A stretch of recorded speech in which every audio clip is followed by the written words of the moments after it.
Here we go. Try to leave your T back in with another anatomy breakdown, muscle by muscle. Still locked in with that posterior forearm, moving through that entire extensor compartment one by one. Last video we hit the brachioradialis, that in-betweener elbow flexor that hangs with the extensors. Maybe we're scooting over just a little bit and talking about a muscle that's always working behind the scenes. We've got our Extensor Carpi Radialis Longus. One of the first true extensors in that superficial layer, a big-time wrist stabilizer, one of the main contributors to that wrist extension and radial deviation combination. You'll see it active during ADLs, lifting, and even sports. Not the flashiest, not even the only Extensor Carpi Radialis muscle, but absolutely essential, so let's break it down. We've got origin, insertion, function, innervation, and some clinical insights to wrap it up. That Extensor Carpi Radialis Longus sits in the superficial extensor layer, right next to brachioradialis. It actually shares part of its origin zone with brachioradialis, with the primary origin being that distal portion of that lateral supracondylar ridge, the bottom 1/3. Gives it that strong, long, lean line that runs down the outer forearm.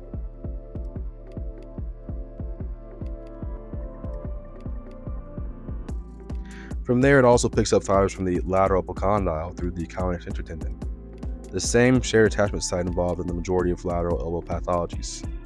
Altogether, ECRL anchors firmly along the lateral ridge just above the elbow, positioning it perfectly to generate strong wrist extension and radial deviation, while also contributing to lateral elbow stability during gripping and pulling.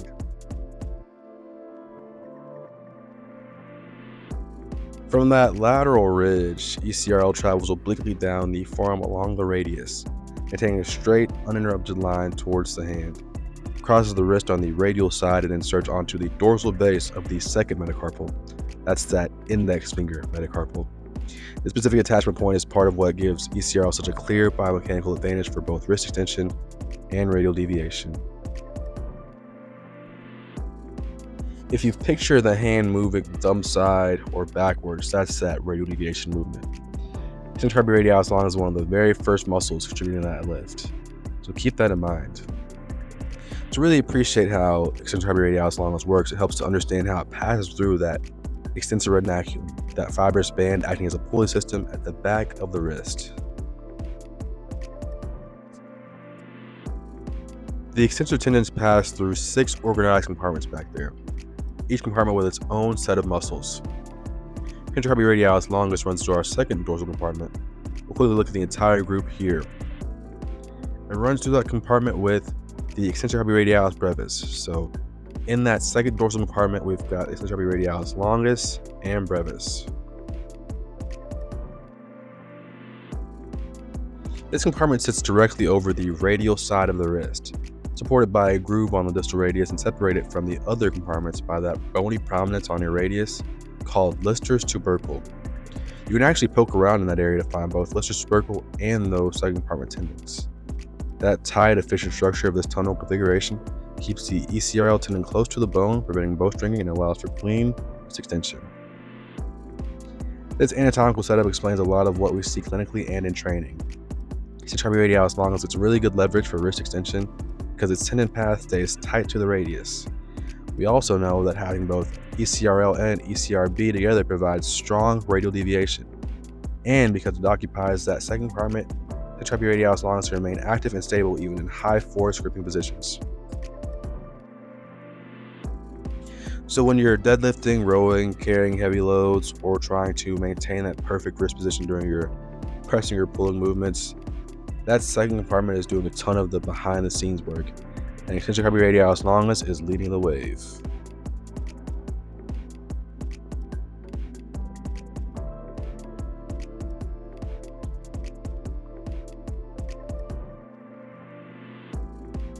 Functionally, the Extensor Carpi Radialis Longus is one of the key players in stabilizing the wrist, especially during high force tasks. The name sort of gives it away, but its primary job is wrist extension. Extensor indicating extension and carpi indicating the carpal bones of the wrist.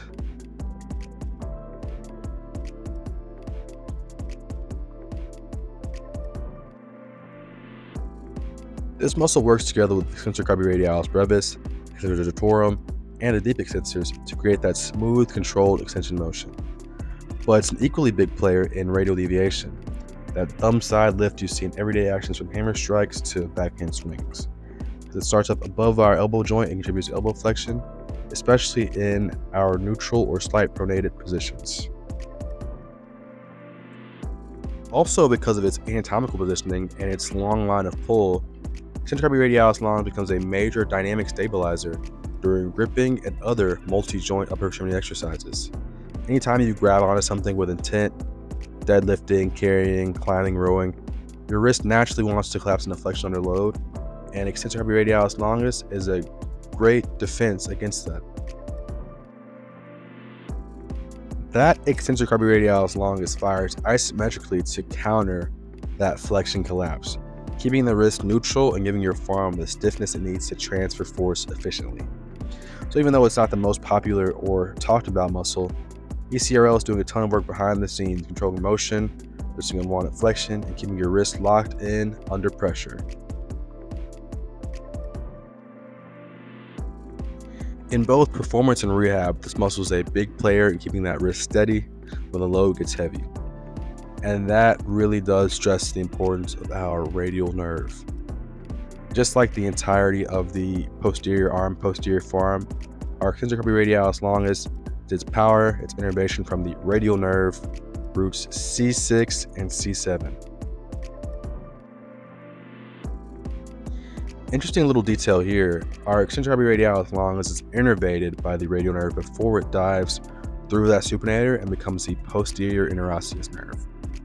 That means it stays superficial in the nerve tree and typically remains strong even when that posterior interosseous nerve gets compressed.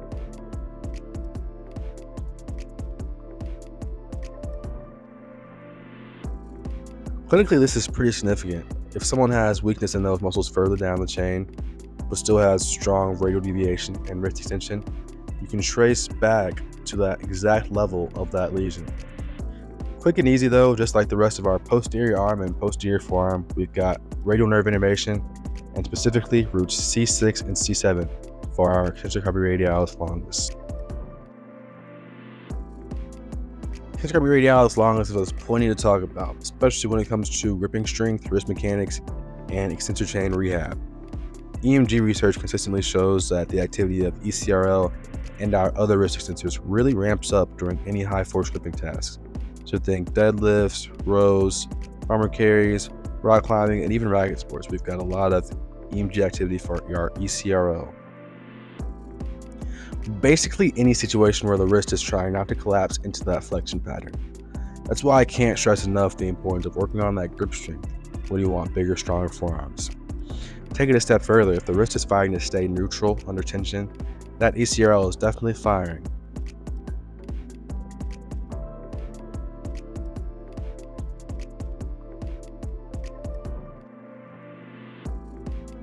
Also important to note, it plays a slightly different role than little brother, ECRB. Our Extensor Carpi Radialis brevis is actually the primary wrist extensor in most positions. But through our strength training and neuromotor principles, we know that ECRL would have to kick in a little harder under heavy loads, during our radial deviation, stabilizing through pronation, and during our high force eccentric control. All this again speaks to why trained lifters often develop that thick outer forearm ridge without even intentionally training for it.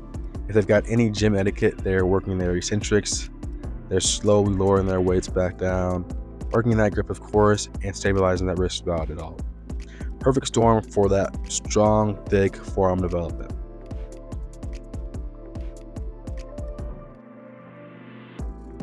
Even though we don't have a ton of ECRL specific research, we know that if we're in the clinic, being from a rehab standpoint, our Extensor Carpi Radialis Longus is highly sensitive to load, direction of load, and hand position. Changing that wrist angle of forearm rotation meaningfully will definitely alter our workload here.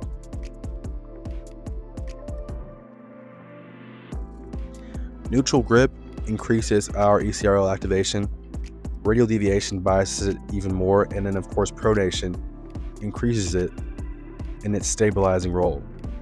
And we can see that just in its line of pull and its orientation.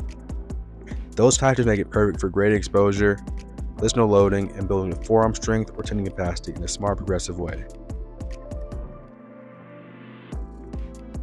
And that'll do it. That is our ECRL breakdown, one of the quiet workhorses of that posterior forearm, our Extensor Carpi Radialis Longus. The lateral extensor, the radial deviator, the gripping supporter, the wrist stabilizer, one of the real engines behind strong, healthy wrist mechanics. We'll keep moving right along. We've got little brother next week taking a closer look at the Extensor Carpi Radialis brevis, the most infamous muscle in that lateral elbow, so be on the lookout. Hey man, much more in store, even more to come. Stay tuned, stay locked. It's Treadwell DPT. I'll catch you next time.